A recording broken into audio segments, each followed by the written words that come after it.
Okay, so mula doon sa ano natin, inayos natin doon guys sa may CDI niya, gapang na yun dito. Pag gapang niya dito, diretso na doon sa tawag niyan doon sa alternator, diretso na doon sa CDI, sa distributor, diretso na rin dito. Mismo yung sakit nito, nasunog na rin yung wire. Pero although gumagana pa siya, pero mahina na.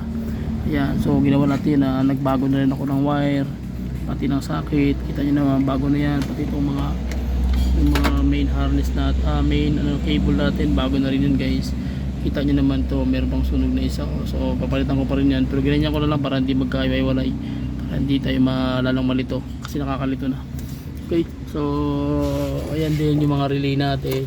Ayan, bago na rin, so tatlong relay yan, isa sa wiper ng kanyang water pump, tapos yung sa kanya namang sa CDI, tsaka sa kanyang distributor. So kailangan nakaseparate talaga yan.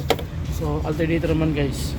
Okay, so ganun din sa alternator niya. Ayan kita nyo naman na bago na rin yung ito. Okay pa naman tong wire, ginamit ko na lang din. So ito bago na rin to, makapal. Pati sa kanyang gauge sa fuel, sa niya, sa gasolina. So ito bago na rin tong wire. So kaya ingat kayo sa pagtatapping, especially sa mga unit owner. Talagang kawawa talaga kayo pag once na hindi nyo alam kung bakit nagkakaroon ng electrical shortage.